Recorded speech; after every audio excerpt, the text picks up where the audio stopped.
Welcome to episode 138 of Angela Watson's Truth for Teachers. I'm your host, Angela Watson, and I'm here to speak life, encouragement, and truth into the minds and hearts of educators and get you energized for the week ahead. Today, I'm sharing 5 ways you can simplify your prep for substitute teachers and make sure the classroom runs smoothly in your absence. Visit truthforteachers.com to get the transcript and to share your thoughts and questions in the comments.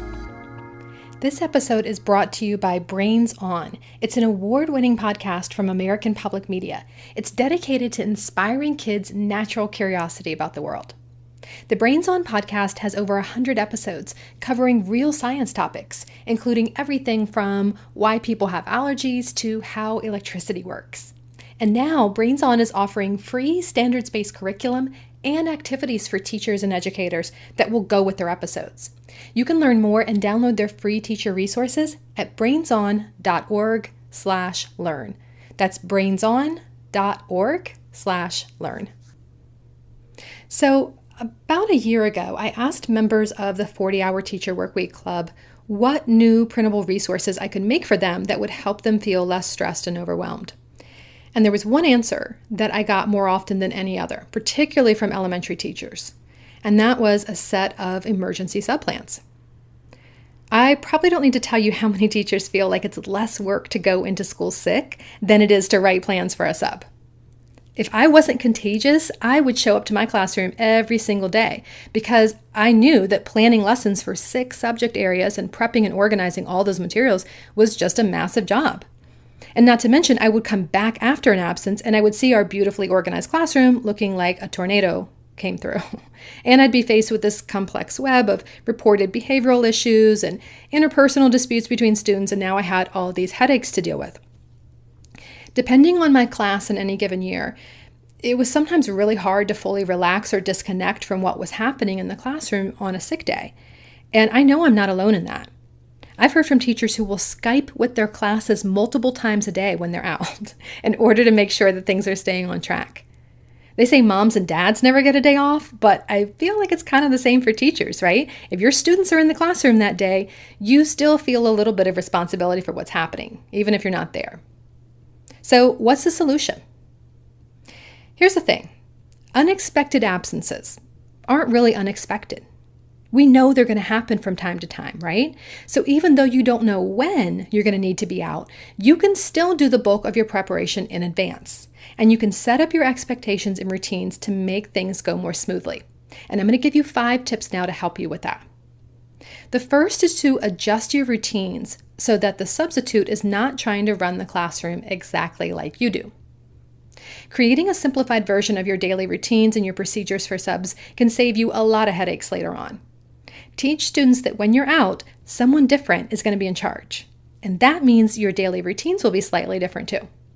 Explain in advance what they should expect with the sub and why. For example, you might not want to have kids go to centers when there's a substitute because that can create a lot of mess and noise. Maybe you prefer to be in the room when those materials are being used. So let the kids know they're going to skip that part of the reading group rotation and continue doing independent work instead. Or maybe you don't want to have subs review homework because you need to be there to reteach and address misconceptions. So tell the kids that and let them know that when you're out, the sub is going to move immediately into the warm-up or from the warm-up into the learning activity. If you do flexible seating in your classroom, let the kids know that they'll stay at their home base area for the day, their main area, when the sub is there. So that way they're in one spot and the sub can really manage the classroom more easily and get to know their names as well. Now, some kids in your class really won't care that much when you're explaining this how and why, but the kids who love structure, the kids who love to feel prepared in advance, they're going to hang on to your every word. And they will remind the rest of the class, as well as the sub, about all those routines when you're not there. Creating a clear structure for sub days, which is just unapologetically different from the structure when you're there, will keep students from constantly comparing the sub to you and saying things like, "That's not how we do it. Our teacher doesn't do it that way." It's also going to keep you from feeling like you need to micromanage the sub and leave these insanely detailed instructions for every single moment of the day. Giving yourself permission to let go of control and allow for different routines in your absence will free your sub to be more effective and more authentic with kids. She or he cannot be your clone. And so when the pressure to do that is removed, the sub can bring his or her own ideas to the classroom. And they're often better than what you have planned because they're authentic to his or her unique personality and teaching style. So embrace the fact that the sub is not you. Your day is going to flow differently with someone else in charge, and help kids prepare for that fact as well. The second strategy is to adjust expectations so that kids aren't expected to behave exactly as they do when you're there. Expecting kids to act the same way with a sub is a little bit like expecting them to act the same way with grandma as they do with mom. Kids act differently with their coaches, with their friends' parents, with each individual teacher, and so on. When there's different people in charge, that means a different rapport, different attitudes, different expectations, and so on. Kids are not robots. They cannot be trained to behave the exact same way under any circumstance or any type of leadership. Also, we know the best approaches to classroom management really hinge on rapport with students and those relationships that you've built. So it makes sense that management would fall apart a little bit when you're not there, right? Relationships are not interchangeable. A sub can't just walk in your room and then within the first half hour command that same level of know, like, and trust as you have built over the course of an entire school year. Remembering this will prevent you from getting frustrated with how subs try to establish authority, or with how students respond to those attempts to establish authority. It's just a difficult task for everyone involved. You can leverage the rapport that you have with your class by discussing expectations for behavior with subs and having students sign a contract. The sub can then review the contract with the class so the kids know that you and the sub are on the same page. So the day before you're out, or if you're anticipating an absence sometime in the future, talk with kids about the expectations. Have them sign an agreement with it, with you, and then they can go over that agreement with the sub the next day so everyone understands what the expectations are. You can make it a little bit easier by creating a special positive behavior management system that's only in place for subs in order to give that sub a little bit more leverage with the kids. That'll also help your sub develop better relationships by focusing on the positive instead of tracking misbehaviors all day long. See if you can suggest a plan that gives students something fun and different to work toward. So class points or team points are just really easy. The sub will keep a running tally of positive choices and good decisions that students made. And if the class gets a set number of points by the end of the class period of the day, they get a few minutes of free time. Something really, really simple like that. Another idea if you teach elementary is to write on the board, "We're proud of your choices today," and have kids write their accomplishments underneath. They can do it either on the board or on sticky notes. And then when you return to class, you'll see a list of things that the kids did well, such as helping out, reading silently, being kind to others, that sort of thing. And then you can start the day off on a positive note by congratulating kids on their success. I know dozens of teachers who have tried this, and they swear it is one of the most effective things they've had subs do. And it might be because kids are looking at that display all day long and it's reminding them to make good choices. Now, if you do return to class and get a bad report from the sub, my advice is to take it with a grain of salt. You weren't there. You don't know what really happened. You don't know what the sub did to escalate the situation or de-escalate the situation. And it's essentially the sub's word against the kid's word. Personally, I would refuse to take responsibility for issuing a consequence for student behavior when I wasn't present. The amount of class time and energy that I would need to spend trying to figure out the whole story and get to the bottom of what happened generally was not worth it unless the behavioral issues were really, really extreme. So my approach was generally to have a class meeting about how things went the day before, or just talk to individual students. I'd say, "I heard there was a problem yesterday. Can you tell me your side of the story?" And then I just listen and nod. I might ask a couple follow-up questions like, what could you have done differently to prevent that from happening? What's your plan for next time when there's a problem and the sub is here? And just sort of talk kids through some problem solving. I reiterate my expectations for how students should behave when I'm out, and sometimes I'd have them write apology letters or do some other act of restoration if there was an obvious follow-up response that was needed. But that's the end of it. I'm not going to go into this thing where I really try to track things down and issue consequences if I wasn't there. So that's one simple thing that you may want to consider for your approach too. The third strategy is to leave a slideshow, video, or audio recording for your students so they understand why you're not there and how the day is going to flow for them. We all know that deer in headlights face that kids make when they walk into the classroom and they're expecting an ordinary day, but they don't see the usual people or the usual setup. It might seem like a small thing to us, like what difference does it make if someone else teaches for a day? But let's consider for a moment the impact on the kids. Because if we think about that, it can help us get to the root of the behavioral issues that they often exhibit with substitutes. Walking into class in the morning and unexpectedly seeing a sub can be a traumatic experience for some kids, especially for the ones who have really connected with you and feel maybe a sense of abandonment when you're not there. Other kids might feel insecure because they don't know what the expectations are going to be or how to be successful with this other person. Some may have had bad experiences with subs in the past, which predispose them to feeling fearful or angry or rebellious. Others are not going to see the sub as an authority figure because that person hasn't earned their trust yet. And so those kids are going to essentially create their own rules about how to behave in your absence. As a podcast listener, you already know how well audio creates a sense of intimacy. You feel much more connected to the person that you hear than if you were just reading something they'd written, right? So a really simple and easy way to set kids up for success is to leave them a personalized message via video or audio. So you might tell them why you're out, if you're comfortable with sharing that.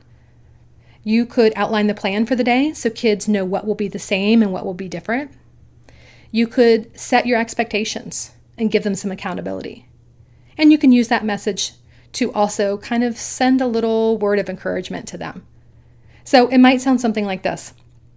Hey there, everyone. I'm so sorry that I'm not there with you today. My son is sick and I need to look after him, but I'm going to be back with you again tomorrow. You'll be doing your regular reading group routines, but we're going to skip the fluency partner practice. The sub knows to take you to the assembly, so don't worry, you're not going to miss it. I am counting on you to complete your project so that we can begin presentations as soon as I'm back. I also need you to be responsible for cleaning up after the lab so that all the equipment goes where it belongs. I'm going to be checking with team captains tomorrow to make sure that that was done correctly. I can't wait to see you all tomorrow. I can't wait to see how far you've gotten with your group collaboration while I was gone. Hope you have a great day of learning. I'll see you soon. So just something really quick like that. It could be a 30-second selfie video that you do on your phone. Or if you just want audio, use the built-in voice recorder app that comes on most smartphones. There's also a free tool on desktop that's called SpeakPipe.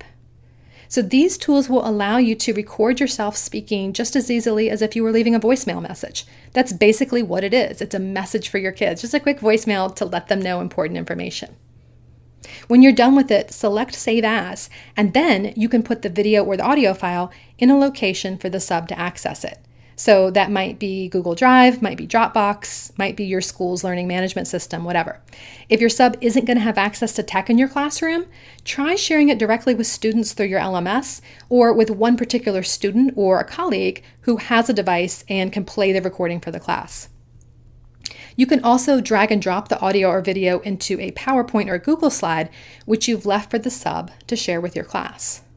This is a really useful idea. It's just sort of a fairly generic slideshow that outlines your daily routines. So, 8 to 8:15 bell work, 8:15 to 9 reading, whatever. The sub can then display that slideshow throughout the day or throughout the class period and keep everyone on track. You could use the slideshow to give a little bit more detail and important reminders. So 2:45, prepare for dismissal. Take home permission slips and bring them back signed tomorrow. A detailed slideshow will keep the entire class on the same page so that you don't have to rely on the sub continually checking that subplan doc to know what to say and do. The slideshow will also help students feel like you're there with them and that you're overseeing the structure of the day.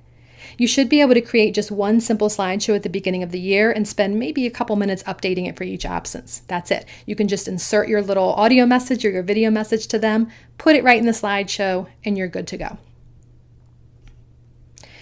The fourth tip is to treat classwork done with substitutes as practice work and don't grade it. The goal in our assessment should be to focus on grading assignments that are a true and accurate measure of what students know and are able to do. If you're not there to see your students complete the work, it's impossible to know if anyone cheated, if the learning environment was chaotic and noisy, they couldn't concentrate, if maybe the sub didn't explain things very clearly, or if they got maybe too much assistance from the sub. Now, you don't have to tell students that you're not going to be grading the work that's done in your absence, but it's a good practice to train kids to understand that not every assignment is going to receive a formal grade anyway, so they should be used to that idea even before you have a sub. The work done with subs can be treated as practice work only, so you can just put a check mark or a stamp on it, send it home, or record whether it's complete or incomplete as part of a classwork grade or whatever you normally do for practice work. You can also look for self-checking assignments to give kids, or have kids use a self-assessment procedure that you've taught them previously. That way kids can see immediately how they did, but you're not assigning grades unfairly. And of course, you're also not returning to school after an absence to find 3 hours worth of grading waiting for you. If you feel like you absolutely have to take a grade on something that was done in your absence, give yourself permission to be selective and grade as little as possible. You need to focus the majority of your energy on reintegrating back into the classroom after an absence and planning your next steps with students. If you're still recuperating from an illness or from a family emergency, the last thing you need is this pressure of 10 stacks of papers to grade. There's no reason to do that for yourself. The fifth and final tip is to create a subtub for emergencies and to have a set of lesson plans already prepared for you to use during any absence. So I think most teachers have some sort of subfolder that has class reference information, the type of thing that includes info about your routines, your daily schedule, allergies, emergency procedures, that sort of thing. You can keep a physical folder that's placed in an easily accessible spot. If you use planbook.com or something like that for your lessons, you can create a tab for substitutes and write your sub instructions at home. That's kind of cool. Same thing if you are using Google Classroom, you can keep it in a Google Doc and then just have it shared with the sub.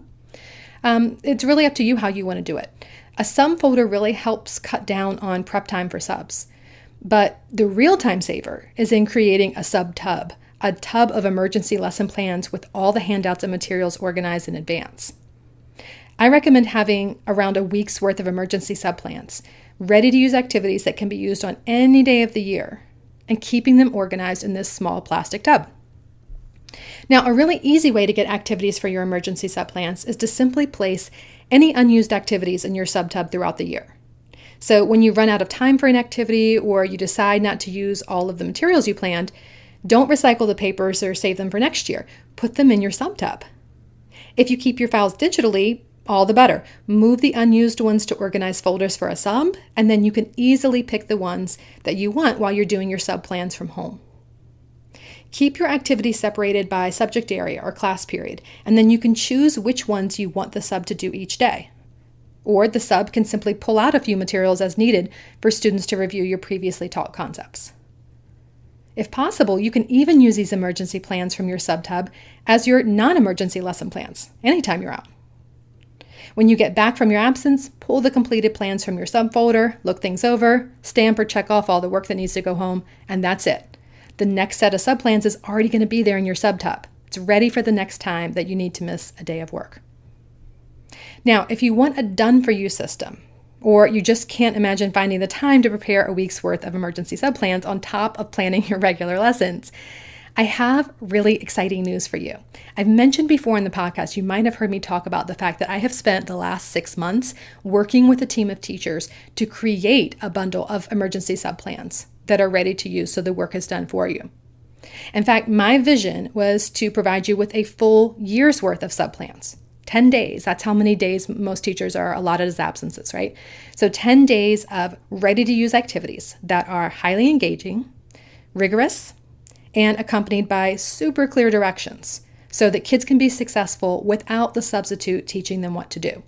That way, you can just print everything off, have it all ready to go, and never have to write subplans again. Imagine that. So I've been working with teams of teachers to help me create them, test them out in classrooms, put them through a peer review process so that all the work to make sure that the plans are good is already done for you, and that's one less thing you have to worry about. I started with a team for grades 3 to 5 first. Then I was working with K to 2, and we just finished middle and high school very recently. The middle and high school version covers key skills that middle and high schoolers always need extra practice on. They're not subject specific. So things like study skills, growth mindset, collaboration, research, vocabulary, that sort of thing. So if you want to check them out and see if they would be a good fit for your teaching context, you can click on the link in the show notes or go to thecornerstoneforteachers.com/subplans. So that link, thecornerstoneforteachers.com/subplans, has links for each individual grade level. And I'm discounting all of them for the first 10 days after this episode airs. So you don't have to wait for a sale on Teachers Pay Teachers to get them at a reduced price. The plans for each grade level include lots of bonus resources to help you implement the tips that I've shared here. There's that daily routine slideshow, templates already done there for you, so you can help your class stay on track throughout the day. There's step-by-step instructions for creating your subtub. There's editable forms with important class info for the sub to reference, all that kind of stuff. My hope is that having these resources will help you feel less anxious about the possibility of being absent and remove some of that burden of preparing, even if you're going to be out for a week or more. I have gotten absolutely heartbreaking emails from teachers who felt torn when a loved one was seriously ill. They wondered if they should focus their energy on making sure their students were taken care of or their families. I don't want to see any teacher have to go through an either-or choice in a time of emergency. And I think having a really solid set of go-to emergency subplans can help solve that problem and no prep materials, just print and go for your emergency subplans. Go to thecornerstoneforteachers.com/subplans. Let's go ahead and recap the 5 ways to simplify your prep for subs and ensure that the classroom runs smoothly in your absence. And then we're going to close with the takeaway truth for the week ahead. So the first strategy is adjusting routines so that the sub is not trying to run the classroom exactly like you do. The second strategy, adjust expectations so the kids aren't expected to behave exactly like they do when you're there. Third, leave a slideshow, video, or audio recording for your students so they understand why you're not there and how the day is going to flow for them. Fourth, treat classwork done with substitutes as practice work and don't grade it. And fifth and finally, create a subtub for emergencies and have a set of lesson plans already prepared for use during any absence. Your takeaway truth for the week ahead is an anonymous quote that I think sums up everything that I've shared here today. Expect nothing, be prepared for everything. It's such a relevant quote when we're talking about absences because you really have no idea what tomorrow is going to bring. We hold on to these expectations, and then when the expectations don't line up with reality, it creates stress. We expect not to have to call out sick. We expect things to go smoothly with the sub, and so on. And then we get frustrated when those expectations aren't met. The best plan is to let go of the expectations. Prepare in advance so that you're not forced to scramble at the last minute, because we all know that anything can happen at any time that could cause us to miss a day of work. Focus on being prepared and lightening the workload for yourself when that eventually happens. And then when it does, release your expectations about what quote unquote should happen and how the day ought to go in your absence. Trust that everything is going to work out in the end. And trust that you will know what to do and how to respond to any situation that arrives when those moments come. It's not going to be easy. It's going to be worth it.